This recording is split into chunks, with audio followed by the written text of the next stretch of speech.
Hello dear student, আজকে আমি তোমাদেরকে একটা গুরুত্বপূর্ণ বিষয় শেখাতে চলেছি। হয়তো বা তুমি এর আগে কখনো এরকম ভিডিও দেখোনি বা এই বিষয়টা তোমার মধ্যে কেউ ঢোকায়নি। সো আজকে যে টপিকটা নিয়ে আলোচনা করবো সেটা হচ্ছে ইংলিশ গ্রামার। আমরা বা আমাদের মধ্যে অনেক স্টুডেন্টই রয়েছে যারা ইংলিশটাকে ভয় পায়, স্পেশালি গ্রামারটাকে। কেন? অনেক কঠিন, অনেক রুলস মুখস্থ করতে হয়, বিশাল একটা ব্যাপার। এটা মনে হয়, অনেকেরই মনে হয়, একদম 100%। এবং আমারও অনেক স্টুডেন্ট রয়েছে যাদের কাছে ঠিক এইরকমটাই মনে হতো আগে ইংরেজিতে, বাট এখন হয় না। সো আজকে আমি তোমাদের জানাবো বা বলবো ইংরেজি গ্রামারটা কেন প্রয়োজন। ঠিক আছে, দেখো, তুমি যখন মনে করো তুমি ক্লাস 10-এ পড়ো। সো 10-এর অবস্থাতে তুমি একটা পড়ছো, চ্যাপ্টার পড়ছো দ্য ক্যাট, তুমি এই পড়াটা কিন্তু পড়ছো, এটা তোমার বইয়ের পড়া রয়েছে, ঠিক আছে।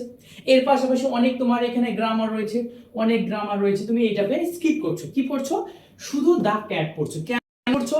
কারণ তোমাকে পরীক্ষাতে পাস করতে হবে, ভালো রেজাল্ট করতে হবে, that's why you read this. Okay, কিন্তু এখানে যে তুমি তোমার চরম ক্ষতি করছো, হ্যাঁ, এটা পড়ে তুমি তোমার চরম ক্ষতি করছো, যা তুমি নিজেই বুঝতে পারছো না কত বড় তোমার ক্ষতি করছো। কেন বলি? তুমি ক্লাস 10-এ এটা পড়ছো বা 11-12 পর্যন্ত যতগুলো ক্লাস রয়েছে, তুমি একাডেমিক ভাবে তোমার যে বইয়ের পড়াটা আছে সেটা তুমি পড়ছো, কিন্তু তুমি গ্রামারটাকে স্কিপ করছো। এখন 12-র পরে, তুমি যখন ক্লাস 12-র পরে তুমি যখন কোনো চাকরির পরীক্ষাতে বসছো, তুমি যখন মনে করছো যে না, আমাকে এখন পড়তে হবে, চাকরি পেতে হবে, আমাকে পুলিশের লাইনে যেতে হবে, আমাকে পঞ্চায়েতের ফর্ম ফিল আপ করতে হবে, তখন আসছে কি ইংরেজিতে? তখন কি দা ক্যাট আসে? আসে না। তখন কিন্তু দা ক্যাট আসে না, কিন্তু শিখেছো, তুমি পড়েছো কি দা ক্যাট। তখন আসে কি ইংরেজি গ্রামার, তখন আসে কি vocabulary, narration, degree, voice change, phrasal verb, এইরকম গ্রামারগুলো। কিন্তু দেখো স্কুল লাইফে তুমি কি করছো? ওগুলোকে স্কিপ করেছো।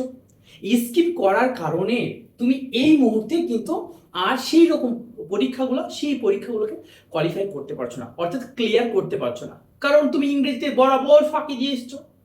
সো আমার একটা কথা, যেগুলো আমাদের একাডেমিক লাইফে বইয়ে যেগুলো আছে, সেগুলো তো ভালো মার্ক পাওয়ার জন্য, ভালোভাবে পড়াশোনা করার জন্য সেটা পড়তেই হবে। এটা একদম 100% গ্যারান্টি, ভালোভাবে তোমাকে পড়তে হবে। কিন্তু ভবিষ্যতের জন্য হতে পারে, সেটা পরীক্ষার জন্য, চাকরি পরীক্ষার জন্য হতে পারে, তুমি তোমার লাইফটাকে, কেরিয়ারটা গড়ে তুলতে, আপগ্রেড করতে চাচ্ছ ইংরেজি দিয়ে, তাহলে কিন্তু তোমাকে গ্রামারটা কিন্তু তোমাকে শিখতে হবে। কারণ দা ক্যাট ক্লাস 10-এই শেষ, 11-এ গিয়ে তোমাকে আর ওটা পাওয়া যাবে না। তুমি চাকরি পরীক্ষাতে গিয়ে হয়তো প্রশ্নটা আসতে পারে এটা কে লিখেছে, হ্যাঁ, এটা কে লিখেছে, খুব খুব রেয়ার, যদিও কে লিখেছে এটা আসতে পারে, কিন্তু কখনো আসবে না যে দা ক্যাট, ক্যাট কি করতো, বাড়িতে যখন কুটুম অর্থাৎ অতিথিরা আসতো, গেস্ট আসতো, তখন ক্যাটের বিহেভিয়ারটা কেমন ছিল, তারা কিন্তু এটা জিজ্ঞাসা করবে না। সো তোমরা যারা এখন গ্রামারটাকে স্কিপ করছো, আমি রিকমেন্ড করব, প্লিজ ডোন্ট ডু দিস। এরকম করবে না, এরকম করবে না। এটা তুমি তোমার পায়ে নিজে নিজে কুড়োল মারছো, এরকম একটা অবস্থা।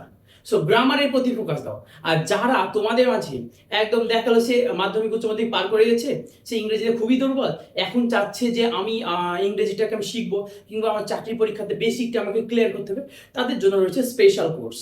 সো যারা ইংরেজি শিখতে চাচ্ছে, একদম হাতে ধরে, কিচ্ছু লাগবে না, তুমি জাস্ট শুধু যদি এ থেকে জেড পর্যন্ত এতটুকু জানো, আমি তোমাকে 100% গ্যারেন্টি দিয়ে বলছি, আমি তোমাকে বেসিক টু অ্যাডভান্স লেভেলের গ্রামার ডেফিনেটলি শিখাবো, ইনশাআল্লাহ শিখাবো। তাই যারা কোর্স করতে চাও, ইংরেজি শিখতে চাও, অবশ্যই কমেন্ট করো। দেখা হবে পরবর্তী কোনো ভিডিওতে কিংবা আমার লাইভ ক্লাস।